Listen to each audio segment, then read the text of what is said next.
Hello, welcome back to Geetha's taste gallery. ഇന്നത്തേത് ചക്കയാണ്. ചെറിയ ചക്ക വെച്ചിട്ടുള്ള മസാലക്കറിയാണ്. അതിനെന്താണ് വേണ്ടതെന്ന് നോക്കാം. ഞാൻ എങ്ങനെയാണ് ഉണ്ടാക്കുന്നത് എന്ന് കാണിക്കാം. ചക്ക ചെറുതാക്കി അരിഞ്ഞെടുക്കണം. പിന്നെ വേണ്ടത് മുളക്, മല്ലി, കുരുമുളക്, കറിവേപ്പില, പച്ചമുളക്, സവാള, തേങ്ങ, തക്കാളി. ഇനി ആദ്യം ചക്ക മഞ്ഞൾപ്പൊടി ഉപ്പും ചേർത്തിട്ട് വേവിച്ചെടുക്കാം.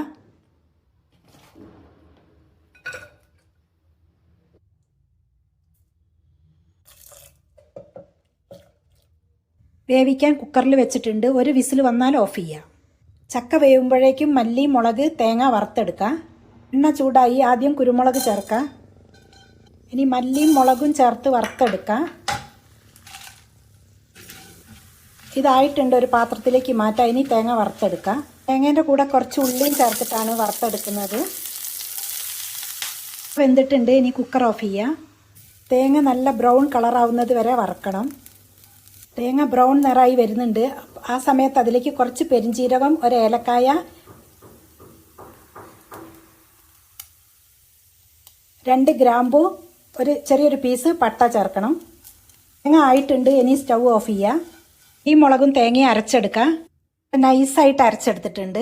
ഇനി പാത്രം വെച്ചു അതിലേക്ക് വെളിച്ചെണ്ണ ഒഴിക്കുക.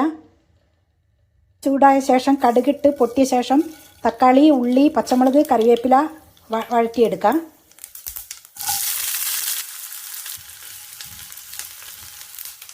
ഇനി പച്ചമുളക് ചേർക്കാം. തക്കാളി നന്നായിട്ട് വേവട്ടെ, അടച്ച് വയ്ക്കാം. തക്കാളി നന്നായിട്ട് വെന്തിട്ടുണ്ട്. ഇനി അരച്ച് വെച്ച മസാല ചേർക്കാം. മഞ്ഞൾപ്പൊടി ചേർക്കുന്നുണ്ട്. മസാല തിളച്ചു. ഇനി ചക്ക ചേർക്കാം.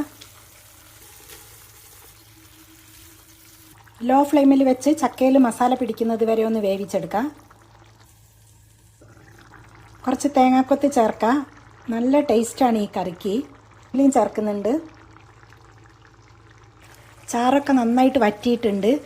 എല്ലാവർക്കും റെസിപ്പി ഇഷ്ടപ്പെട്ടു എന്ന് വിചാരിക്കുന്നു. ഇപ്പം ചക്കേൻ്റെ സീസണല്ലേ, അപ്പോൾ എല്ലാവരുടെ വീട്ടിലും ചക്ക ഉണ്ടാവില്ല. ചക്ക ഉള്ളവരെ വീട്ടിലാണെങ്കിൽ അവർ ഇതേപോലെ കറി ഉണ്ടാക്കി നോക്കുക. ഇറച്ചിക്കറീനേക്കാളും നല്ല ടേസ്റ്റാണ്. അപ്പോൾ റെസിപ്പി ഇഷ്ടപ്പെട്ടു എന്ന് വിചാരിക്കുന്നു. നല്ല റെസിപ്പിയുമായിട്ട് അടുത്ത വീഡിയോയിൽ കാണാം. ബൈ.